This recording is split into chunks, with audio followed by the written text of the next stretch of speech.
Hi, this is Lorraine Francis with Cadiz Collaboration, and we're in New York, and I'm here with Bill Browning with Terrapin Bright Green. And we've known each other a while, and I'm so grateful to have always conversations and friendships with you. And I just thought we'd kind of talk about, we have Boutique Design New York 2023 at the Javits Center, and Bill and I have known each other. We're trying to decide if it's 2015 or 16 or 17. But I'm so grateful. We know each other forever. Feels like longer. Feels like that, yeah. Yeah. No, but I'm actually so grateful you came into my life, because I think also I was with Gensler at the time, and I was looking to do a research project that I felt was important about biophilic design and wellness in the hospitality. And I think, I've been part of sustainability, and it's just been so hard to really understand the return on investment to actually sell it to our clients. And I think when I met you, it was like, so coming to you and trying to figure out our own research was great, and really kind of putting technical values to it. And it just changed the conversation that we can go to a hotel owner to show the importance of it. And you've done so much research, obviously, before I even showed up. And it was really just nice to bring that to hospitality. And I think I first met you, you were speaking at BDNY, and I came up to you and I'm like, hey, let's do this research together, and you were game. And we got some money together, and I think we had some really great results of putting this book that what's always so gracious about you is everything from terrapinbrightgreen.com is online, and you have all your reports, and you're always giving away great information to educate people, and that's your whole spirit. So and in fact, we, that conversation about the economics of biophilia, that was one of our first major publications, because we were having conversations with clients about biophilic design and the health benefits and how cognitive function and made you feel better and reduce stress and all these physiological and psychological things, and they're just kind of going, yeah, that's really nice. Right? That's really nice. And it's like, no, you don't get it. There are really big numbers attached to this. And so that's why we did the economics of biophilia in 2012. And then we subsequently, just a couple months ago, finished a brand new edition of it. And we thought, this is going to be an update. Yeah, just a little update. Yeah. It only took 3 years, and it went from 40 pages to 120. Yes. But that tells you how much more material and information is out there about the economics of biophilia in offices and hospitals and hospitality and education and retail, all these different places, all through society. And it's really pretty extraordinary what we're seeing. I think one of the first, when I went to your website first and kind of just reading about the research of a hospital stay. So having a hospital stay and having a window, and kind of the healing is reduced by 2 days. Yep. And it was that's a lot of money, right there. It's like just a hospital bed next to a window versus a hospital bed, no window, or a limited window. And the way that impacts hospitals is that they really don't want to keep you in that bed, because the longer you're in that bed, the fewer operations they can do and the fewer patients they can treat. And so if you are healing faster, taking less painkillers, having less nursing calls, all the things they saw in that original research, then that allows them to treat more patients. Exactly. And that's great for society, and it's also great for the economics of the hospital. Yep. But that the healing gardens and the creating these spaces for people to connect with nature have turned out to be not just important for the patients, they've been extraordinary for hospital staff. Yes. Reducing turnover, reducing burnout, giving them a place to go, get away and recharge, even if just for 10, 15 minutes. Huge impact. Right, no, exactly. And then we saw kind of, from when we did the first original report, and obviously then we fell into a pandemic, 2020, and then all of a sudden, everyone was talking about biophilic design and wellness. And I think I once went to a vendor, and they were talking about all your points on biophilic design. I'm like, no, that's Bill stuff, So there's a lot of plagiarism. I think I called them on it. But I think kind of seeing where we are in 2023, and also burnout with hospital staff and everything. But I think also what I really loved about kind of the research we did was, we didn't really have research on that a room with a view is going to have a better value, and really kind of putting that to the test and having data on it. And obviously we did a lot of research all over the world to get that data to support that. That was really it seems so simple. It seems so simple, right? Everyone goes, a room with view costs more, right? But when we dug around and we talked to the folks in at Cornell, and they're like, yeah, well, all we could find was one paper, and they only looked at 2 hotels. Yeah. Right, which had a view of either a lake in Switzerland or the city or a forest. And that was great, but it wasn't a big enough data set. So, we went ahead and booked rooms in 50 resort hotels and 50 business hotels all over the world, and actually went through with the booking so we'd get the final cost, but we'd book the same room with a view and without a view. Great. And it was amazing. If you had a water view in a resort, it was like 16% more per night. If you were in a city and you had a water view or a famous building, it was like 12% more. A garden view was like 2% more, a little bit more. Yeah.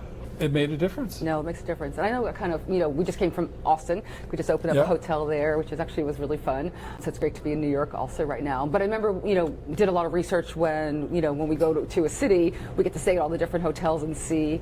So I did, like on bookings, or I still did Hotels Tonight, and I got the Proper, which I wanted to stay at to see. Oh, nice. But because I went through like Hotel Tonight, I got the view next to the parking garage. Oh. Yeah, and it just really like dimmed my stay. It was just like, it wasn't really that fun. Right. And I think coming here to New York, I always love staying at the 60 Soho on Thompson Street. And I think kind of, I got the 12th floor. It's a smaller room, but I have this great view, and it's like, it just makes me happier to come down here and do this interview with you. But it just also that whole, we talked about how do you actually show the investment to an owner, and really, me being a happy customer, am I going to go to their little lounge Butterfly and spend more money on a drink?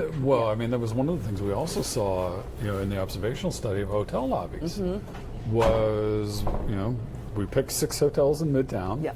Thank God for interns. Had interns go sit morning, afternoon, and night, and watch in 3 just conventional hotel lobbies and 3 that had really good biophilic design. Yeah. And we were interested in, okay, so are people just transactional? Are they just transitory through the lobby? Are they sitting there by themselves and passively using the space, reading or doing emails or spending time in the space? Or are they actively engaged with talking with friends and doing stuff? And what we saw was the biophilic hotels had a 36% increase in the number of active and passive users. And for those hotels that have a cafe or a bar or a restaurant in the lobby, it was clearly driving more business. It really made a difference. Yeah, and I think we talked about the Citizen M up on 50th Street, and I think that whole lobby just has that, 20 feet or 15 feet, and then has that beautiful wall, and has, just some vines on it, and you just feel like just being there, you just feel more comfortable. And I'm just like, I definitely hung out there a lot longer. So one of the things that we've learned from the management of Citizen M is that hotel lobby has become not just the lobby for the hotel, but like hotel lobbies used to be, it's become the living room for the neighborhood.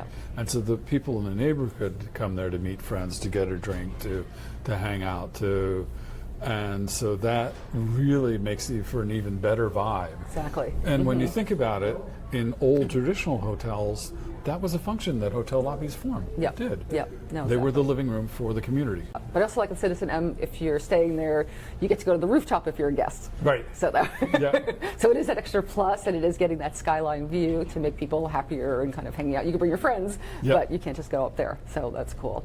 Where do you think? Because I feel like when people think of biophilic design, they're like, oh, you're putting a green wall in the lobby. Oh, I know. And it's just like it's not just plants. So I feel like, I think people with the fractal patterns that we've talked about, and different kinds of ways of, being on the savannah, and kind of the different animals and how you kind of dwell in a space and your comfort level. There's so much more to it than obviously a green wall. So we did want to work with Weston.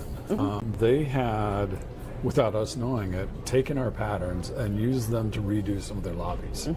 And they put some green walls in some of the lobbies, and I was like, oh man, people are just going, they were in places where I thought, oh, people are just going to go through. But then we realized they were actually pretty great at where they placed them. They put them where they were joining or very close to the check-in desk. And so the people working the front desk had this view to these beautiful green walls as a little visual relief, and hopefully made them happier. And so much of your experience of a hotel is how are you treated by the first impression with the guests. The other thing we did with them was they decided to, and this was work done by David Keprin, who was with them as a brand manager, reset that brand to be about wellness. Yeah. Right? Everyone knew Weston for the heavenly bed. Let's make the whole room a heavenly experience. And so one of the things was using fractals as a way to lower people's stress. Yeah. Because we know that Can if you break have, down what fractals are? Sometimes our so audience might not. fractals are mathematical patterns that repeat. And typically what you have in nature are what are called statistical fractals, which are these nested patterns that have variations in them. So think like the flames in a fireplace. Or snowflake. I feel like the snowflake. Or snowflake. Yeah, that's always Snowflake's easier. a great. Snowflake's a great one. Or the pattern on a fern leaf. Yep. Right. Yeah. That's you can see that pattern repeat at scale. One of my absolute favorites is the dappled sunlight under trees. Yeah. Right. So good. Yeah. That's a great example of it. And the neuroscientists who've been doing this work say that when we see those same kinds of patterns in human designed objects, the brain processes it much, much quicker. And so the end result is that lowers our stress. And you can measure that almost instantaneously with galvanic skin testing. It's that fast. Yeah. Yeah. And so when you open the room of the new prototype room for Weston, when you open the door in the little foyer as you come into the room, the ceiling panel overhead is perforated in a pattern like the tree shadows with LED lights behind it. And so you get overhead, you get that pattern, but it also gets cast on the walls and on the floor. So it's like first impression. You just walk in first and you impression feel is like like you're all stressed out. And you're like, exactly. Wow, I'm calm. Yeah. And even with fractal patterns, we just like with Austin, our client actually were big rowers. They went to UT, so it's kind of like coming back there. So we actually have these like curves through the lobby separating the bar and separating the living room, and kind of all the drapery is kind of this whole wave pattern, which is great throughout the whole space, which is good. And we have an elevated lobby, so we're looking over the canopy of trees. So it's actually really nice because of the parking structures. And then also in the guest rooms, I found a manufacturer in in Turkey, and we kind of did the stitching on it, so it's actually just a very beautiful stitching, so it's really calming. It's not a typical plain sheer, and it really didn't cost that much. I had to research it, but we found it at the same. So I think it's always like getting it for the same value or close to the same value, and having that different input for the guests. That's the crazy thing that most people don't realize, right? I'm going to make a carpet choice, I'm going to make a flooring choice, I'm going to make fabric choices. Right. I can do those with biophilic intent. I can use collinear patterns like waving grass or waves, right? Which we know lower stress. We can do fractal patterns. We can do leaves and plants and biomorphic forms, all of which we know register in the brain and lower our stress. And that's just the choices you're making in the design. Exactly. It's not increasing the cost. Right. Because we have actually, even our check-in desk is kind of curved, but every time I went there, I was walking along the river of Austin just to get like chilled out. But you see these beautiful reeds, so we just kind of use like, half dowels and just like, black half dowels and change two shapes and kind of just have a little staccato pattern. But it was so simple. It wasn't that expensive. It was over a black wood laminate, and it was just really simple. And then we had this like little metal structure that was a little like kind of the reeds like straight up. It didn't. It's quite like I thought in my imagination, but it was close. So, but it's kind of you have to test things out to kind of see how they're going to work and how they're going to see what's going on. Where do you see? I know you're speaking tomorrow at BDNY, and where do you see kind of things kind of changing? Where do you think like where are you evolving on biophilic design and wellness? What are kind of new trends that you're seeing out there? So one of the things we're trying to push people to pay more attention to are the spatial experiences, right? One of the things we've learned both in office space but in hotels and homes as well, one of the patterns that seems to be most missing is that experience of refuge, that place where I can draw back and recharge. Not beyond. In a hotel room, it might be a window seat. It might be a high back wing chair. It might be a niche around the head of the bed, right? It can be a booth in a lobby, right? There's simple ways of doing it, but it's something that people, even more so after the pandemic, seem to really, really crave. And so it's one of the things we're pushing people to retrofit in. I saw that at, I know it's not a hotel, but when I went to, obviously, I go to Portland a lot for, I have a little farm up in Hood River, but also those 4 little cube spots kind of on the concourse, and I know I sit there and I do my emails in there because I just kind of sit in and I feel nested, and you're kind of away from the check-in and all that at the gates and stuff like that. But those are like 4 great spots, and that airport feels really great since it has a new renovation. Wait till you see the new airport. We've been working on it with ZGF and Terrapin Place and PAE, it's an amazing team for the last 8 years. Yeah. And that airport's so great also because when it's raining and you come in, it has that whole glass, so you're already covered and you already feel like sunshine in a rainy area. So the new structure is a 400,000 square foot wood canopy. Oh wow, okay. That floats over the existing roof is the last piece was just demolished out. Oh, okay. And it's a curving shape with oval skylights in it. Okay, that's awesome. And the wood, you see the collinear patterns in it. We actually have planted forests that you walk through. In that big video displays of nature, and some refuge spaces where when you need to chill for a moment. But this was all stuff that was driven by the Port of Portland saying, we want a design that lowers passenger stress. So a real focus on. Yeah, and I think travel obviously is stressful for people, so having a beautiful airport and a beautiful entrance and lobby to a hotel, that really helps people to relax, and our world's just gotten faster, we're slowing down for the pandemic and now we're back sped up again. One of the things that was going back to the study that we did together. We did that lobby study. We don't always talk about it as much because it's a little harder to explain, but the second half of that was looking at doing keyword search technique analysis of the websites of those 6 hotels. And what they used to describe themselves and what were the key words. They all talked about design and decor a lot. Yes. They talked about guest experience, a bunch of other stuff. So we looked at how they described themselves, and then we did the same process with the 10 most recent TripAdvisor reviews of those hotels. And what we saw was in the conventional hotels, the number 1 response of the guests was service and maintenance. Design got a high response, but service and maintenance. In the biophilic hotels, service and maintenance was important. Right. But the most important was design and decor. And then the second piece that really told us this is what happened was the response on experience was double that in the biophilic hotels than it was in the conventional. And when we showed it to some of the hoteliers, like the folks at one hotel, they're like, oh my God, they're getting our brand. It worked. It worked. And so, to see that it translates through to how the guests are thinking about the place is really fantastic. Like they're having a total other different response to be texting that out. So, but one of the other things, I feel like when we first talked, you had the 14 patterns of biophilic design, and I think just a couple of years ago you added the 15th one, which was awe.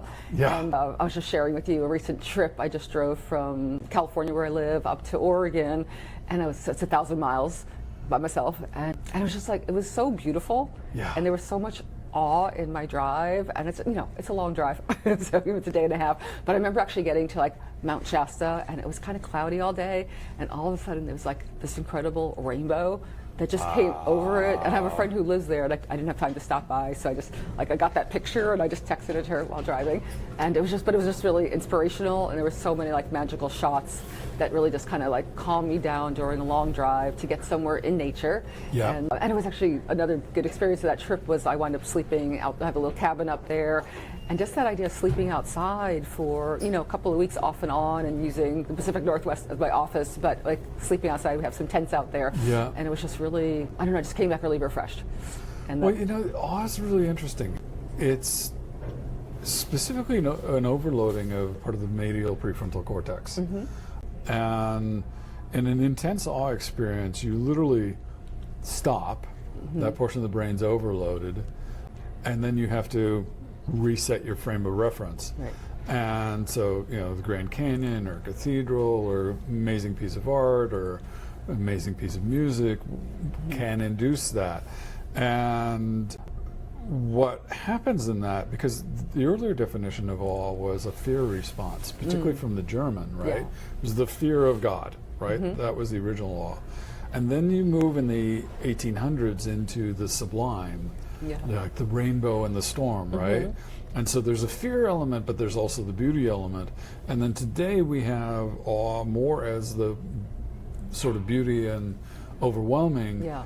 And that's really interesting because it, unlike any of the other patterns, it elicits a very different set of psychological responses. Yeah. After you've had an awe experience, you tend to be more pro-social, more charitable, more humble. You feel more connected to the larger whole, which we don't see with the others. And it was interesting because I had a chance to talk with Anjan Chatterjee, the neuroscientist who does a lot of the neuroaesthetics work at UPenn. Okay. And I said, it was interesting that lights up one very specific place in the brain. He said, well, actually not too surprising because prospect, the other biophilic patterns that are spatial experiences, actually those, each one of them has a specific place in the brain that it triggers, that it lights up, the refuge, the mystery, and when he said that, it was sort of like, oh, right, of course. Duh. But the other thing we're getting really interested in, the work that's going on with awe, is that, the rainbow and Shasta is obviously grand awe, right? Yeah. But there's also a lot of really interesting work on micro experiences of awe, right? Watching the butterfly emerge from the cocoon, right? Looking at detail in a piece of art, right? Can induce experiences of awe as well, just not the grand awe, but that. And so there's been some really interesting work in teaching people to be more aware so that they can have that experience more often. And it seems to have some really profound health benefits as well. No, exactly. I remember because I'm from New York originally, and the first time I went to California, I went out to Joshua Tree, and it was like super hot or whatever, But I remember like that one little flower, it's so tiny, and you just would have passed it on the trail, and it was like that it pushed itself out in such a dry temperature, and it was beautiful, and it was such a tiny moment. It was like, oh my God, so it's like just having a little micro moment of that, and it was like, just, you're always amazed by the world on that. So, yeah. Okay, so just for you, any, just to kind of do a wrap up, what's your favorite hotels? Favorite hotels? My number one favorite is the Inn of the Anasazi in Santa Fe. Okay, yeah, that one's beautiful. It's a beautiful hotel. It was designed by two good friends of mine. We did work on it in 1991. It was my first hotel experience. But for me, it's more, so I should explain to folks what it was. The Inn of the Anasazi was an old 1960s international style office building. That the front half was a state penitentiary office for the state of New Mexico, and the back half was a juvenile detention center for Santa Fe. Right? Not great. And they kind of had to do an exorcism to, get bad vibes out. So they kept the standing structure in place, the elevator cores, the standing stair cores, and all that in place, and then rebuilt it as 53 rooms and 8 suites, focusing on design that was celebrating Santa Fe, not Taos, not Albuquerque, Santa Fe. And they used local artisans to make the doors, to make the furniture. They worked with a local company that used Native American medicinal products to make the toiletries. They got 90% of the food from local organic suppliers. Families, many of them land grant Spanish families who, if their land went out of ag production, would be taxed at development rates and lose their family land. And what they were doing in 1991, right? And so they had right livelihood agreements with the staff. And the staff was Native American, Latino, and Anglo. At all levels. They were trained in dispute resolution. They had literacy programs for folks.